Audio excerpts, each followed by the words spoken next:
संविधान सभा में जितनी तीखी गरम बहसें भाषा के सवाल को लेकर हुईं, उतनी किसी और विषय पर नहीं हुईं। देश की राजभाषा, प्रदेशों की राज्य भाषा, मुख्तलिफ सूबों के बीच संपर्क की भाषा जैसे टेढ़े सवालों पर तमाम तरह के विचार थे, तमाम तरह की बातें। पर देश की भाषा और ख़ास करके हिंदी, हिंदुस्तानी और अंग्रेज़ी को लेकर तो झगड़ा संविधान सभा के बनते ही शुरू हो गया था। 10 दिसंबर 1946 को संविधान सभा की दूसरी बैठक में ही जब प्रोटेम स्पीकर डॉक्टर सच्चिदानंद सिन्हा अध्यक्षता कर रहे थे, एक अजब बखेड़ा खड़ा हुआ। सभापति महोदय, मैं चाहता हूं कि संशोधन में... क्या मैं माननीय सदस्य से ये पूछ सकता हूं कि क्या वो अंग्रेजी नहीं जानते? मैं अंग्रेजी जानता हूं, मगर हिंदुस्तानी में बोलना चाहता हूं। बहुतेरे सदस्य हिंदुस्तानी नहीं जानते। उदाहरण के लिए श्री राजगोपालाचारी को ही ले लीजिए। जो हिंदुस्तानी नहीं जानते उन्हें हिंदुस्तान में रहने का अधिकार ही नहीं है। जो लोग यहाँ भारत का विधान निर्माण करने के लिए आए हैं और हिंदुस्तानी नहीं जानते, वे इस सभा के सदस्य होने योग्य नहीं है। बेहतर होगा कि वो सभा छोड़कर चले जाए। ऑर्डर। सभापति महोदय, मेरा संशोधन यह है कि प्रोसीजर कमेटी अपने नियम पहले हिंदुस्तानी में बनाए और उसके बाद उसका अंग्रेजी में अनुवाद किया जाए। प्लीज। एक भारतीय होने के नाते मैं ये अपील करता हूं कि जो इस देश को आजाद करने के लिए तुले हैं, उसके लिए संघर्ष कर रहे हैं, उन्हें अपनी भाषा में सोचना और बोलना चाहिए। Order. I do not permit you to proceed anymore. आपको मेरी बात सुननी पड़ेगी। Resume इस your देश की seat भाषा now. हिंदुस्तानी ही होगी। Resume your seat just now. Dhulekar साहब, आप जो कहना चाहते थे आप कह चुके हैं। देखिए पंडित जी, अब मेहरबानी करके इस हाउस की इज्जत रखिए और अपनी जगह पर बैठ जाइए। धुलेकर साहब, हाउस में इज्जत रखना बहुत जरूरी है। ये कोई झांसी की आम सभा नहीं है जहां जोर जोर से भाइयों और बहनों चिल्लाकर भाषण झाड़ना शुरू कर दें। समझे? आइए, चलिए। देखिए चलिए। पंडित नेहरू चाहते थे कि हिंदुस्तानी देश की राजभाषा बने। बरसों से महात्मा गांधी भी भारत भर में हिंदुस्तानी जबान और नागरी लिपि के प्रचार प्रसार में लगे हुए थे। वो जानते थे कि एक दिन आज़ाद हिंदुस्तान में हमें राष्ट्रभाषा और राजभाषा का सवाल सुलझाना होगा। और अपनी शहादत के थोड़े ही दिनों पहले उन्होंने हरिजन अखबार में इस बात पे लिखा भी था। हिंदुस्तानी भाषा को न संस्कृत निष्ठ हिंदी बनाना चाहिए, न फारसी भरी उर्दू। इसे तो दोनों का एक मीठा सा मिश्रण होना चाहिए।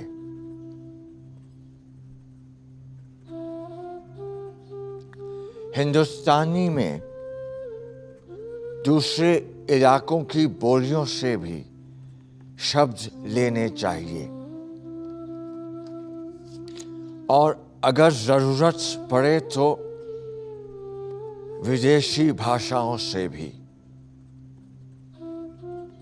हाँ, अगर वो लफ्ज आसानी से राष्ट्रभाषा में घुल मिल सकें तो।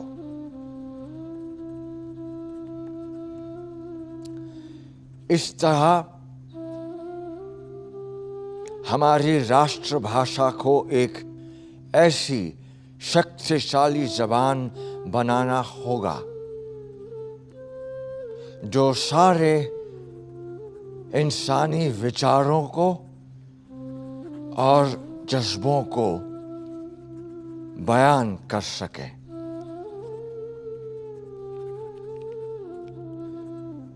सिर्फ हिंदी तक या उर्दू तक अपने आप को सीमित रखना तो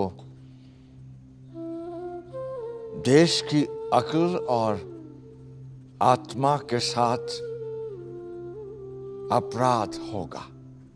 मार्च 1947 में ही फंडामेंटल राइट्स सब कमेटी की बैठक में ये तय किया गया कि हिंदुस्तानी संघ की राजभाषा और सरकारी कामकाज की भाषा होगी, जिसे नागरिक अपनी पसंद से देवनागरी या फारसी लिपि में लिख सकेंगे। अंग्रेजी तब तक दूसरी राजभाषा होगी जब तक संघ इसे कानूनन जरूरी समझे। पर जैसे ही देश हिंदुस्तान और पाकिस्तान में बटा, हिंदुस्तानी ज़बान भी बट गई, हिंदी वालों में, उर्दू वालों में। और क्योंकि पाकिस्तान ने उर्दू को अपनी राष्ट्रभाषा घोषित कर दिया था, हिंदी वालों ने तो ठान लिया कि उर्दू को वो पाकिस्तान भेज कर ही दम लेंगे।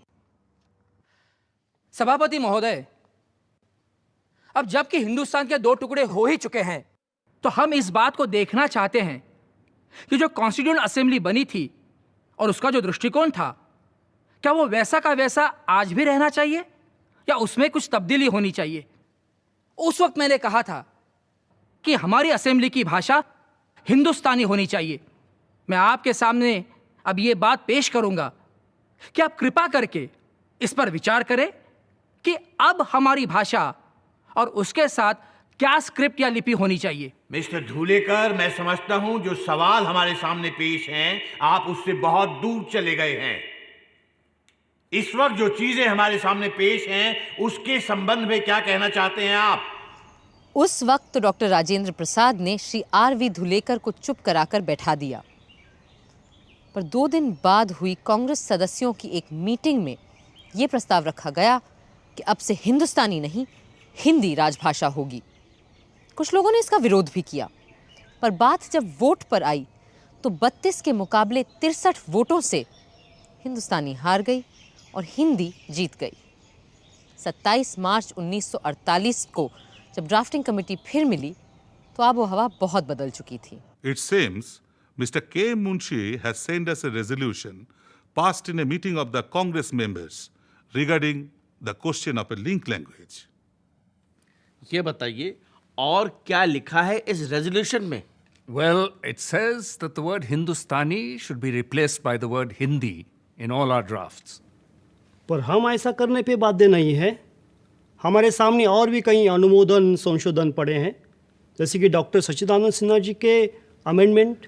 In my legal opinion, the amendments moved by Dr. Sachidanand Sinha, Seth Govind Das, and Mr. Thakurdas Bhargav involve matters of policy, and we must therefore refer them to the Constituent Assembly. But the resolution sent by Mr. Munshi is a matter of procedure, and this committee can take a decision about that. और आपका क्या कहना है doctor Ambedkar? If you ask me, I will say we cannot deny the fact that Congress has an indisputable majority. And if they are bent upon changing Hindustani to Hindi, we will have to come around sooner or later. Then why not sooner than later? इस तरह बिना संविधान सभा की सहमति के drafting committee ने हिंदुस्तानी शब्द हटाकर अपने मसौदों में हर जगह हिंदी लिखना शुरू कर दिया। ऐसे माहौल में 5 नवंबर 1948 को जब संविधान सभा के सामने ड्राफ्ट कॉन्स्टिट्यूशन रखा गया तो कई सदस्यों के लिए बाकी चीजों के मुकाबले भाषा का सवाल ही सबसे बड़ा मुद्दा बन चुका था। महोदय, मेरा मत है कि हिंदी और केवल हिंदी इस देश की राष्ट्रभाषा हो सकती है। हिंदी बनाम हिंदुस्तानी का विवाद अब समाप्त हो चुका है, क्योंकि संविधान की धारा 99 के अनुसार केवल 2 भाषाएं हैं, अंग्रेजी और हिंदी, जिनमें संसद की कार्रवाई हो सकती है। जहां तक दक्षिण भारत के नागरिकों और सदस्यों का सवाल है, मैं स्वीकार करता हूं कि कुछ वर्षों तक कार्यवाही को अंग्रेजी में चलाना होगा। उन पर हम जबरदस्ती कुछ लाद तो नहीं सकते, मगर अंत में हिंदी ही हमारी राष्ट्रभाषा होगी और साथ में देवनागरी हमारी राष्ट्रलिपि। हिंदी वाले अपनी संख्या शक्ति पर इतराते हुए जीत मनाने लगे, पर दूसरे लोग बहुत ठगा हुआ महसूस कर रहे थे। कुछ ने तो भाषा के सवाल पर देश के टूट जाने की भी बात कर डाली। I would, sir, convey a warning on behalf of the people of South India, because there are already elements there who want separation, and it is up to us to firmly try and keep those elements down. And my friends in UP, do not help in any way by repeatedly flogging their idea of Hindi imperialism. Sir, it's up to my friends in UP to have an undivided, unbroken whole India, or it's up to them to have only a Hindi India.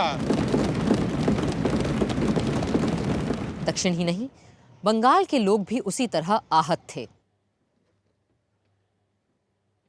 The protagonists of Hindi, in their enthusiasm, have gone too far. It is no use repeating ad nauseum the new dictum that independence will be meaningless if we do not all start talking in Hindi or conducting official business in Hindi from tomorrow. It is not only ridiculous, but also totally absurd. और पंजाब वाले भी अपनी जबान को लेकर चिंतित थे। जब तक ये सवाल इस शक्ल में मेरे सामने नहीं आया था, मैं हिंदी और हिंदुस्तानी में कोई फर्क नहीं समझता था। इस सिलसिले में मुझे अपना ही पंजाबी का एक शेर याद आता है, चंगा है सी अनजानिया, सपना पई जब जानिया। यानी जब तक नहीं पता था तब तक ठीक था, जानते ही झंझट में पड़ गया। जबान के मुतालिक में मैं ये कहना चाहता हूं कि ये जो आइन है, मैंने इसका उर्दू तर्जुमा देखा है और हिंदी के तर्जुमे के बारे में जो हिंदी के हामी हैं, उन दोस्तों से बातें की हैं, वो भी हिंदी के तर्जुमे से मुझे इसका मतलब नहीं समझा सके। खुद पंडित नेहरू ने जब डॉक्टर रघुवीरा का किया कॉन्स्टिट्यूशन का हिंदी अनुवाद पढ़ा तो डॉक्टर राजेंद्र प्रसाद से कहा, सच बात तो ये है कि इस ट्रांसलेशन का एक लफ्ज भी मेरे पल्ले नहीं पड़ा है। पर फिर भी हिंदी के उग्रपंथी हर मौके पर हिंदी हिंदी करने से बाज ही नहीं आ रहे थे। 30 जुलाई 1948 को सभा में जब बात लोकसभा और राज्यसभा के कर्मचारियों के सर्विस कंडीशंस पे चल रही थी, सेठ गोविंद दास अचानक हिंदी को लेकर खड़े हुए। सभापति जी, इससे पहले कि हम आगे बढ़ें, मैं एक बात की ओर आपका ध्यान आकर्षित करना चाहता हूं। जब से हम लोग यहां आए हैं, तब से राष्ट्रभाषा के संबंध में तरह तरह की बातें सुन रहे हैं। कहा जा रहा है कि राष्ट्रभाषा का सवाल पार्लियामेंट के ऊपर छोड़ दिया जाएगा। मैं चाहता हूं कि आप इन अफवाहों का खंडन करें। Sir, to spring such a subject upon the audience all of a sudden is against all order and procedure. Hindi वालों का हमला जारी था। एक सन्यासिन ने तो हिंदी को राष्ट्रभाषा बनाने और हिंदुस्तान का नाम भारत रखने के लिए आमरण अनशन तक कर डाला।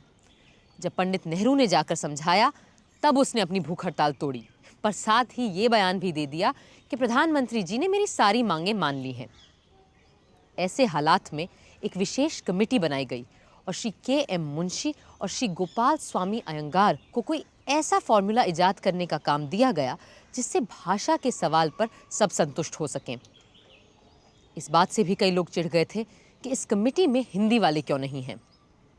पर सच ये था कि इतने विरोध और विषैले माहौल में भी मुंशी अयंगार कमेटी ने इस असंभव काम को लगभग संभव कर दिखाया था।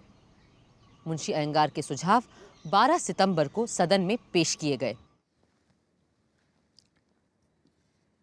When any member rises to speak on this language question, I would request that he should not let fall a single word or expression which might hurt or cause offense. Mr. Gopalaswamy Iyengar will move the first amendment number 65. Sir, opinion has not always been unanimous on this question. There was, however, one thing about which we reached a fairly unanimous conclusion, that we should select one of the languages of India as the common language of the whole of India. चलो, English तो गई, अब देखते हैं कौन सा language आता है sir. The final decision is that we should adopt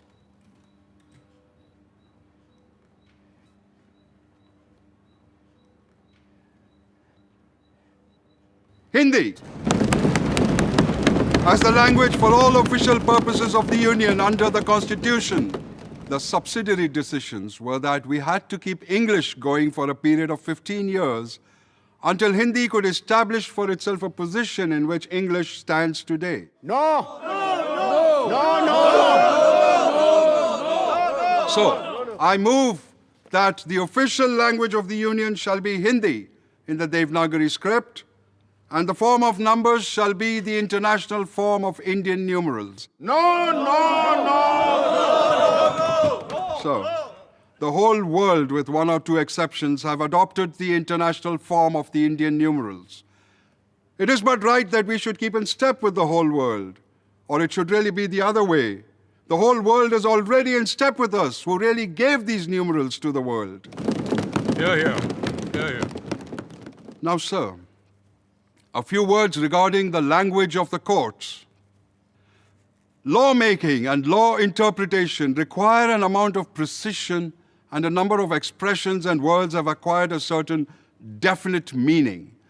And until we reach that stage in regard to the Hindi language, and I do not think at present Hindi language is anywhere near it, my own feeling is that English language will last in forms of bills and laws and interpretation of such laws, but not for much longer than 15 years.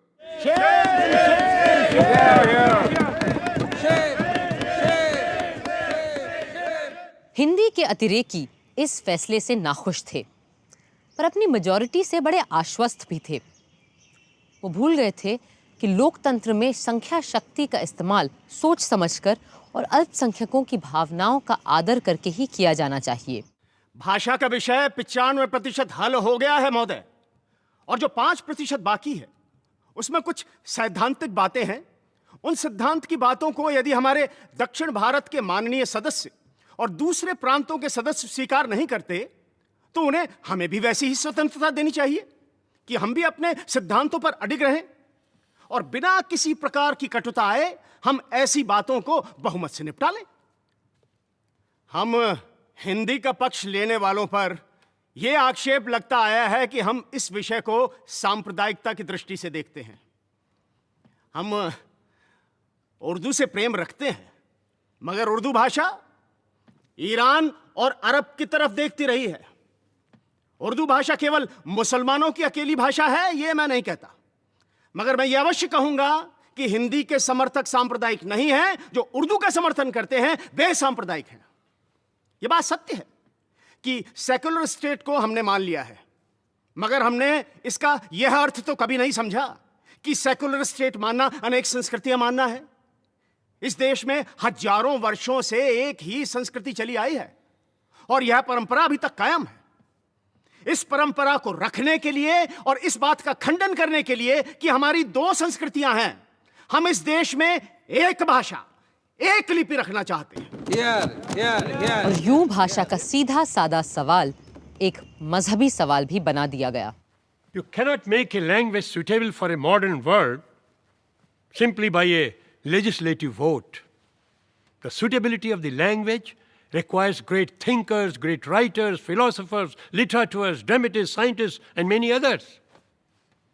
So I believe, without giving any offense, that Hindi is a language which is in a very rudimentary condition in this respect.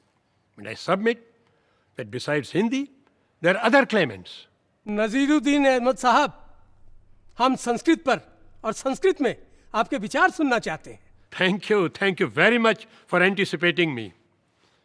If we have to adopt, why should we not adopt world's greatest language? और इसे राष्ट्रभाषा के रूप में अपनाना चाहिए या नहीं? क्योंकि आजकल संस्कृत कोई बोलता तो है नहीं। Yes. And for that simple reason that it is impartially difficult to all. Bengal के श्री नजीरुद्दीन अहमद संस्कृत के विद्वान थे और हिंदी भी जानते थे, पर हिंदी न जानने वाले दक्षिण के मेंबरान के हाल तो और नाजुक थे। Sir, my respectful submission is that today Hindi is only a regional language and a provincial language. And just because it is being spoken by about 10 crores of people out of 32 crores, we are raising it to the level of common language. I would call all languages spoken in India as our national languages. खुद UP से आए हिंदुस्तानी भाषी जनाब हिफ्जुर रहमान भी पशो पेश में थे। जनाबे वाला, मुझे याद है और मैं भूला नहीं हूं कि जब 30 जनवरी को वो अजीम और बहुत बड़ा हादसा पेश आया जब किसी जालिम ने गांधी जी को हमसे छीन लिया। उस हादसे से तकरीबन 3 रोज पहले गांधी जी से बिरला हाउस में मेरी बात हुई थी। तब महात्मा गांधी ने मुझसे कहा था कि मुल्क में अमन हो गया है और मुझे बहुत खुशी हुई है कि जिस तरह आपने दिल्ली में अमन कायम करने के लिए मेरा साथ दिया है, उसी तरह हिंदुस्तानी ज़बान के प्रचार के लिए भी हिंदुस्तान भर में कोशिश करनी होगी और इसमें आप लोगों को मेरा साथ देना होगा। उस वक्त मैंने उनसे कहा था, हम आपके साथ हैं। लेकिन आज यहां पर हिंदी को उसी हिंदुस्तानी की जगह रखा जा रहा है और गांधी जी के और कांग्रेस के 30 साल तारीख के खिलाफ गलत कदम उठाया जा रहा है। ये मालूम हुआ है कि हिंदी का मतलब उस जबान से है जो संस्कृताइज्ड हो, जिसमें उर्दू, अरबी, फारसी के अल्फाजों की जगह नए अल्फाज लाए जाए। मेरे भाई सेठ गोविंद दास जी ने कहा कि उर्दू से उन्हें बहुत प्रेम है, लेकिन उर्दू मुसलमानों की जबान है। श्रीमान, मैंने ये कभी नहीं कहा कि उर्दू मुसलमानों की भाषा है।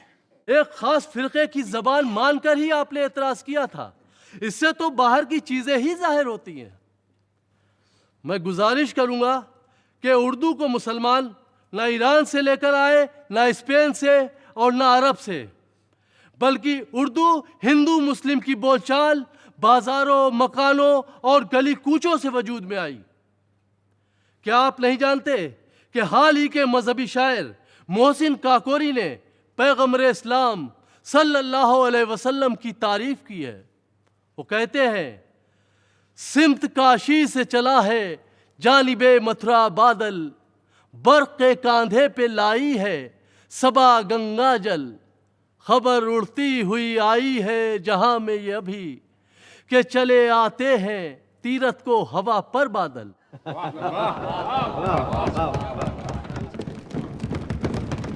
इस शायरी में गंगा और मथुरा का जिक्र आया है और शायर ने मक्का, मदीना और जमजम को काशी, मथुरा और गंगा जल के रंग में दिखाया है। इसलिए महात्मा जी ने ठीक फरमाया था कि अगर यूनियन की कोई आम जबान बन सकती है जो तमाम मुल्क में बोली और समझी जा सके, तो वो हिंदुस्तानी ही है। बहस मुबाहिसे और नोक झोंक का सिलसिला अगले दिन भी जारी रहा। हिंदी के समर्थक अंग्रेजी को हटाने की 15 साल की मियाद के भी सख्त खिलाफ थे। उन्हें देश में हिंदी चाहिए थी और आज अभी इसी वक्त चाहिए थी। कल मेरे मित्र मिस्टर हिफ्जुर रहमान ने एक अपील की थी, उसके उत्तर में 1-2 शब्द कहना चाहता हूँ। महात्मा गांधी का नाम लेकर उन्होंने अपील की थी कि हम हिंदुस्तानी को राजभाषा बनाएं और उसे फारसी और देवनागरी लिपियों में लिखें। महात्मा गांधी का नाम लेकर मैं पूछता हूँ, पृथक निर्वाचन क्षेत्रों को भी क्यों न स्थापित किया जाए? मैं ये कहता हूँ कि कुछ हजार मुसलमानों के अतिरिक्त जो इस देश के सपूत हैं और जो अब भी हमारे साथ हैं, अन्य सभी मुसलमान हमारे साथ नहीं रहे। वे इस देश को अपना देश नहीं मानते थे। इसी कारण वे पृथक होना चाहते थे। मैं ये कहता हूं कि मैंने कल जो सुना वो सांप्रदायिक आधार को मानकर कहा गया था। मौलाना आजाद और किदवाई साहब समान हमारे कुछ मित्रों को छोड़कर how this is relevant? इसका तुक क्या है? ऑनरेबल मेंबर, अब अगर अपनी बात खत्म कर दें तो ज्यादा बेहतर होगा। आपने बहुत अनाप शनाप बातें की हैं और हाउस अब आपको और सुनने के मूड में नहीं है। इन्हीं शब्दों के साथ मैं अपने संशोधनों को प्रस्तुत करता हूं कि देवनागरी लिपि तथा हिंदी अंकों के साथ हिंदी भाषा को सीधे सीधे स्वीकार किया जाए, क्योंकि कोई भी और भाषा भारत की राजभाषा हो ही नहीं सकती। Sir, before this unfortunate controversy was precipitated, I took it as axiomatic that Hindi would be accepted as the national language of this country. At that time, I would have accepted Hindi in the Devanagari script as our national language. But today, I have moved away from that. I say with no offense, those friends who have been ardent, if not fanatical supporters of Hindi, have done Hindi a greater disservice than others by their intransigence. By their intolerance, they have created an attitude of resistance to something which should have been naturally accepted as our national language. I have given this amendment of Hindi in the Roman script because I feel, looking at it objectively, looking at it with the greater interests of the country, we must accept the Roman script. But as I say, it will require courage and vision. It will require a need to resist reactionary sentiments and forces.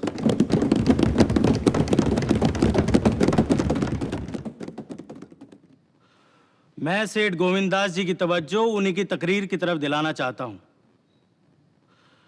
सन 1945 की budget speech में इन्होंने ये कहा था कि मुझे बड़ा अफसोस है कि मैं अपनी तकरीर हिंदुस्तानी में नहीं कर सकता।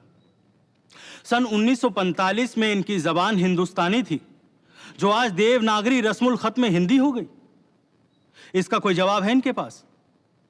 इसकी वजह यह है कि 1947 के पार्टीशन के बाद पाकिस्तान ने अपनी नेशनल जबान उर्दू होने का ऐलान किया। मैं हिंदी के खिलाफ नहीं हूं, लेकिन जब यहां की जबान हिंदुस्तानी है तो उर्दू के बारे में इतनी नफरत क्यों जाहिर की जाती है? अपनी मेजॉरिटी के जरिए आप इसको एकदम खत्म और बंद क्यों कर देना चाहते हैं? ये कौन कहता है? ये रेजोल्यूशन कहता है। तू मैं सिर्फ भाषा को लेकर ही नहीं थी। संख्याओं के 9 चिन्ह यानी 1, 2, 3, 4, 5, 6, 7, 8, 9 भी संविधान सभा में एक लंबी बहस का बायस बन गए थे। कुल 9 चिन्हों के सवाल पे ऐसा लगने लगा कि देश के 9 टुकड़े न हो जाएं। A new dispute regarding numerals has also cropped up. And the issue is whether the numeral should be of international form or Devanagari form. Crores of our South Indian friends are insisting that they will not yield on this point. Sir, those whose mother tongue is Hindi will only learn Hindi. But we in the South, we have got to study not only Hindi, but also our own mother tongue. You in the North will have to realize what sacrifice we are making. Sir, with these words, I appeal to Hindi-speaking people to give up their attitude of domination and dictation and adjust themselves. Doctor Shyama Prasad Mukherjee केवल बंगाल ही नहीं पूरे देश के बड़े नेता और विद्वान थे, और उनका भी कहना था कि किसी एक भाषा को दूसरी जबानों के ऊपर तरजीह नहीं दी जा सकती। Some of my friends spoke eloquently that a day might come when all of India shall have one language and one language only. Frankly speaking, I do not share that view. If it is claimed by anyone that by passing an article in the Constitution of India, one language is going to be accepted by all by a process of coercion, I say, sir, that will not be possible to achieve. Unity and diversity is India's keynote and must be achieved by a process of understanding and consent. You will not call it provincial if I say that I am proud of my own language. It is a language that has been enriched by many noble writers for centuries past. It is the language of Vande Mataram, the language of our national poet, Rabindranath Tagore. It is the language of India. That is your language.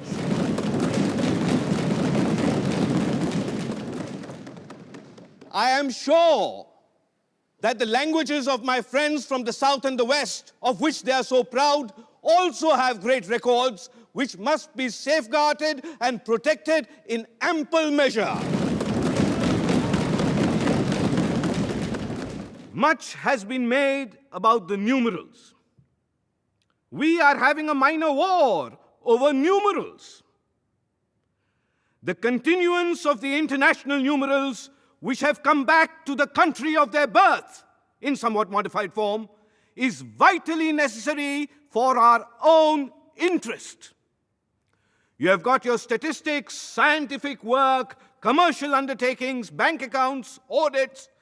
You have so many other things in respect of which the use of international numerals is necessary. All that we have recommended is the acceptance of a formula which we feel is fair and just to all.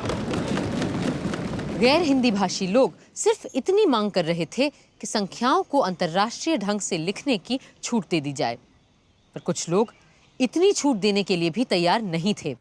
What is all this nonsense about Hindi numerals, I say? May I tell you, sir, that these international numerals are older than the numerals you so fondly hug today? Question. There is no question of questioning that. It is a fact. It is not a matter of fact. You may say what you like. I have my own opinion. Your opinion is not what matters, Dr. Subrayan. It is a fact and not an opinion. Yours is an opinion with which you want to change the fact. It has been said so in Encyclopedia Britannica. I will read it, Mr. Sharma, for your edification. Say it for your enlightenment. I am enlightened enough. 1, 4, and 6 are found in the Ashoka inscriptions of the 3rd century BC, long before your numerals were thought of. 2, 4, 6, 7, 9 appeared in the Nanagarh inscriptions a century later. Is Nanagarh situated in Europe? That's why I say these are our numerals, which you do not want to accept. I am only proving that these numerals originated in India and nowhere else. 2, 3, 4, 5, 6, 7, and 9 in the Nashik cave of the 1st and 2nd century of our era. Have you seen these caves in Nashik? I am not going to enter into an argument. We from the South, wanting a national language, wanting to be in tune with all of you from north of India, agreed to swallow 95% of what you wanted. And yet, you want the balance 5% also? Because we believe in the Tamil proverb, a hare has 3 legs.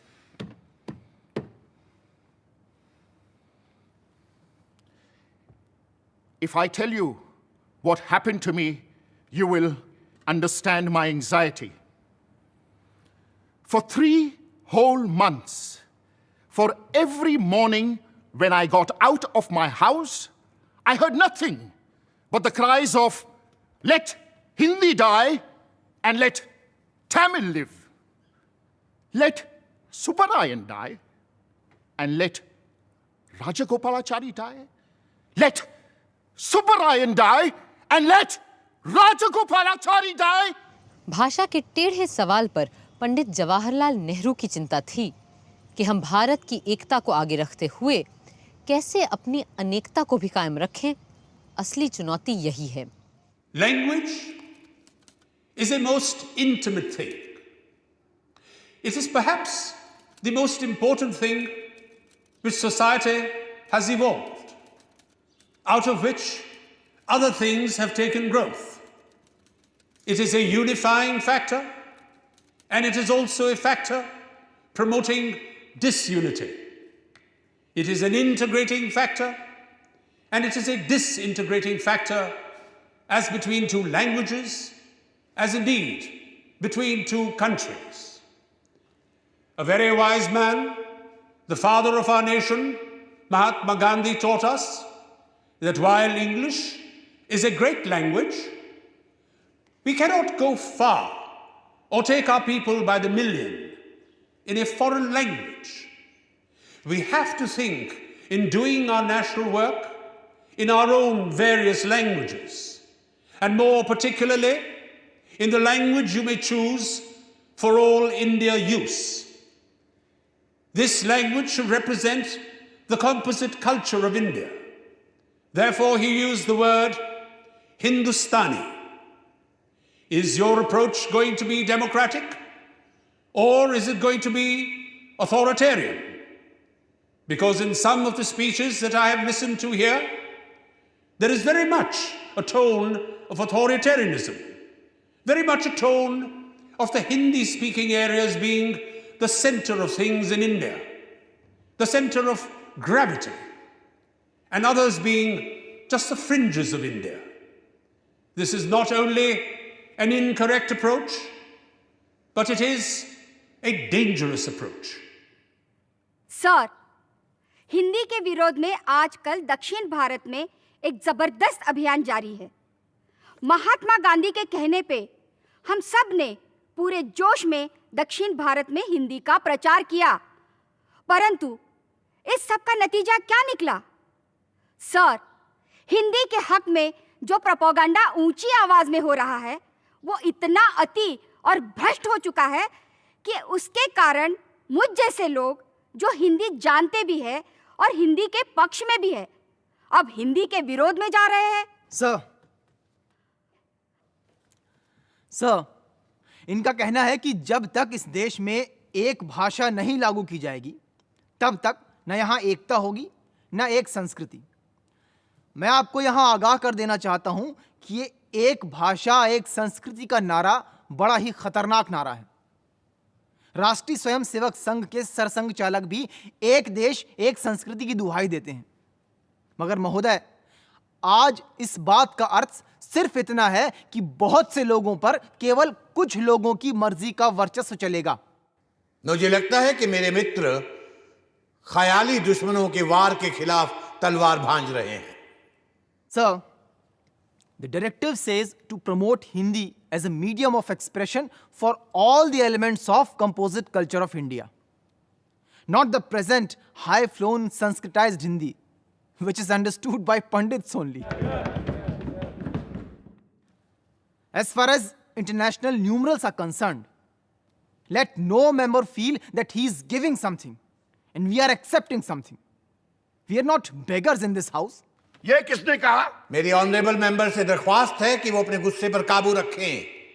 महोदय, मुझे इस आरोप पे सख्त आपत्ति है और ये लांछन पूरी तरह से फर्जी है। श्री शंकर राव देव अपने आप ही पहले तो दानव खड़े कर रहे हैं और फिर आप ही उन पर तलवार चला रहे हैं। फिर भी ये कोई वजह नहीं हुई। If it is so imaginary and if it does not touch him, why is he so angry? The very fact that he is angry and he has lost his temper shows that whatever I have said touches him to the quick. हर जबान का अपना मसला था, अपने डर थे, अपनी समस्याएं थीं। बंटवारे के बाद सूबा पंजाब और पंजाबी जबान की भी अपनी मुश्किलें थीं। Sir, I am one of those who have withdrawn their support from Hindi in Devanagari script simply because of the fanaticism and intolerance of those who support it.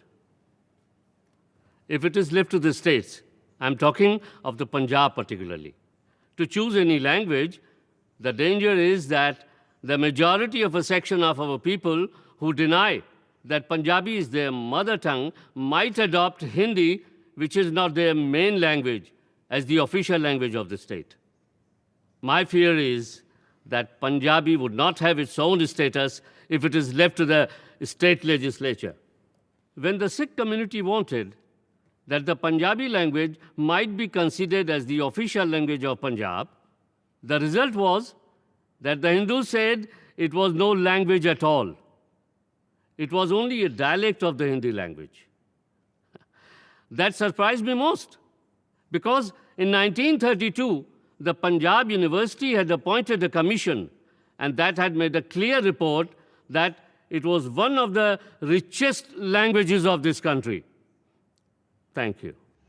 छोटे छोटे अल्पसंख्यक समुदायों की भाषाओं के अपने दावे थे, जैसे कि आदिवासियों की भाषाएं। Mr. President, sir, I feel that I would not be discharging my duties properly if I didn't plead to the House that in Schedule 7A, some of the Adivasi languages, which are spoken not just by a few, but literally by millions, should also be included. These languages are Mundari, Gondi, and Oraon. Sir, all I plead to this House is simply this, that the languages spoken by the most ancient people living in this country should find a place of honor in the schedule. भाषा के सवाल पे शायद सबसे उम्दा भाषण मौलाना अबुल कलाम आज़ाद का था। वो न सिर्फ पाए के विचारक, अदीब, भाषाविद थे, बल्कि शिक्षा मंत्री होने के नाते भाषा पे जो भी फैसला होता उसे लागू करना उन्हीं की जिम्मेदारी थी।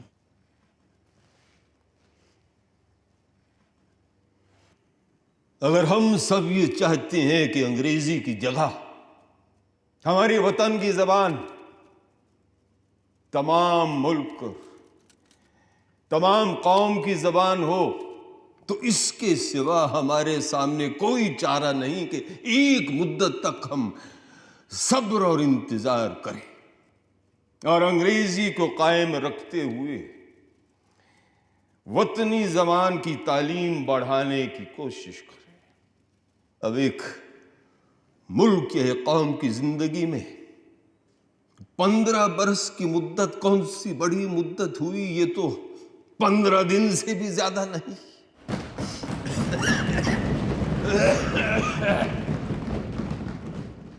जहां तक जबान का ताल्लुक है तो आमतौर पर यह बात मान ली गई है कि कौमी जबान वो जबान हो सकती है जो उत्तरी हिंद की जबान हो, लेकिन इस वक्त उत्तरी हिंद की जबान के लिए 3 नाम पैदा हो गए हैं: उर्दू, हिंदी और हिंदुस्तानी। हिंदुस्तानी अपने वसी दामन में उत्तरी हिंद की जबान के तमाम रंग और रूप ले सकती है। उसमें हिंदी भी आ सकती है, उसमें उर्दू भी आ सकती है और इसके सिवा एक नए फैलाव की गुंजाइश भी रह जाती है। हिंदुस्तानी किसी भी अंसर को खारिज नहीं करती, बल्कि हर चीज को अपने अंदर समेट लेती है। इल्मी जबानें इस तरह नहीं बना करती जिस तरह बनावटी उसूलों और पाबंदियों के जरिए एक चीज बनाई जाती है। जबानें बनाई नहीं जाती, जबानें खुद ब खुद बनने लगती हैं। जबानें ढाली नहीं जा सकती, बल्कि खुद ब खुद ढलने लगती हैं। आप लोग जबानों पर बनावटी उसूलों और पाबंदियों के कुफ्र लगा सकते हैं, लेकिन लगाने से कोई फायदा नहीं होगा, क्योंकि वो ताले वो कुफ्र लगेंगे नहीं, बल्कि खुद ब खुद खुलकर नीचे गिर पड़ेंगे। जबान का कानून आप सबकी पकड़ से बाहर है। हर चीज के लिए कानून बनाया जा सकता है, लेकिन जबानों की कुदरती चाल के लिए कोई भी कानून साजी नहीं की जा सकती है। जबानें खुद ब खुद अपने लिए एक रास्ता इख्तियार कर लेती हैं और फिर उसी रास्ते पर चलते चलते अपनी मंजिले मकसूद तक पहुंच सकती है। खुद गांधी जी का और कांग्रेस पार्टी का इसी राय पर अमल रहा, और जब कॉन्स्टिट्यूशन के सिलसिले में यह बात कांग्रेस पार्टी के सामने आई तो मैंने कुदरती तौर पर इसी राय पर जोर दिया। मुझे तवक्को थी कि कम से कम कांग्रेस के पुराने साथी अपनी जगह से नहीं हिलेंगे, गांधी जी के सिद्धांतों पर जमे रहेंगे। लेकिन अफसोस, मैं अपनी ये बात आप सबसे छुपा नहीं सकता कि मुझे बेहद मायूसी हुई ये देख करके चंद गिने हुए कदमों के सिवा बाकी तमाम कदम अपनी जगह से हिल गए थे। बिलाखिर ये मामला ड्राफ्टिंग कमेटी के सुपुर्द कर दिया गया और उस कमेटी से दरखास्त कर दी गई कि कॉन्स्टिट्यूशन के इस हिस्से का एक नया मसवदा तैयार किया जाए और फिर पेश किया जाए। और इस कमेटी में कुछ नए मेंबरान भी बिठाए गए, उनमें से एक मैं था। इस कमेटी के पहले इजलास में भी मैं शरीक रहा, लेकिन वहां मैंने ये देखा कि अक्सरियत पहले से ही एक खास राय पर जमी हुई थी और किसी भी तरह से इस बात के लिए राजी नहीं थी कि हिंदी की जगह हिंदुस्तानी को इख्तियार कर लिया जाए या फिर हिंदी की तशरीह करके उसके मफहूम में एक नया फैलाव पैदा किया जाए। इस सूरत हाल में मैंने महसूस किया कि मेरा वहां रहना तकरीबन बेकार है, इसलिए मैंने अपना इस्तीफा दे दिया और इस कमेटी से अलग हुआ। मुझे यह देखकर सख्त मायूसी हुई कि इस तरफ से लेकर उस तरफ यानी कि हर तरफ तंग ख्याली छाई हुई है। तंग ख्याली का मतलब समझे? नेरो माइंडेडनेस यानी कि दिमाग का छोटा और सिमटा हुआ होना और हर तरह से फैलाव और ऊंचाई से इनकार करना। मैं ये कहना चाहूंगा कि ऐसा तंग दिमाग लेकर हम दुनिया की बड़ी कौम हरगिज नहीं बन पाएंगे। हिंदुस्तानी के खिलाफ जो भी कुछ कहा गया उसमें से इस बात पर सबसे ज्यादा जोर दिया जाता है कि अगर हिंदी की जगह हिंदुस्तानी को इख्तियार कर लिया गया तो उसमें उर्दू के लिए गुंजाइश पैदा हो जाएगी। मैं जानना चाहता हूं कि अगर इस तरह की गुंजाइश पैदा हुई तो कौन सी कयामत टूट पड़ेगी, कौन सी कयामत टूट पड़ेगी। मेरे दोस्त मुझसे नाराज ना होंगे अगर मैं ये भी कहूं कि इस तंग ख्याली का दूसरा मंजर मैंने आदात यानी कि न्यूमरल्स की बहस में भी देखा था।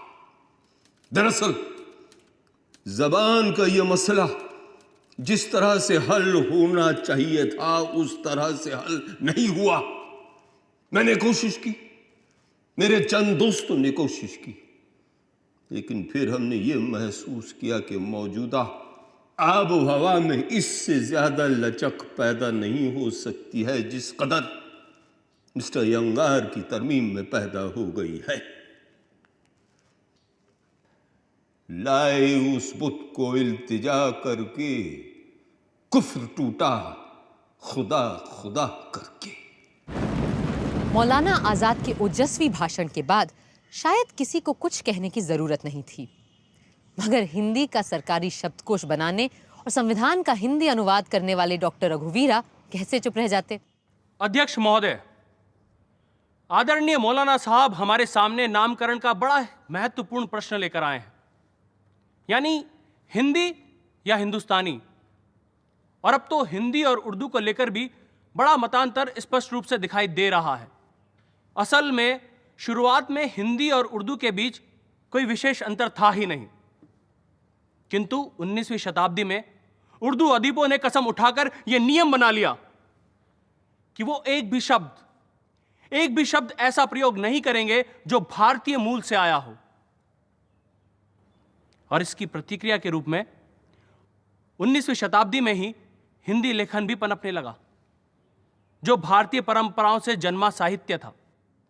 परंतु धीरे धीरे यह अंतर बढ़ता चला गया और इतना बढ़ गया कि आज हमारी भाषाओं में दो साहित्य मौजूद हैं जो एक ही आधार से आरंभ होकर आज अलग अलग दिशाएं ले चुके हैं।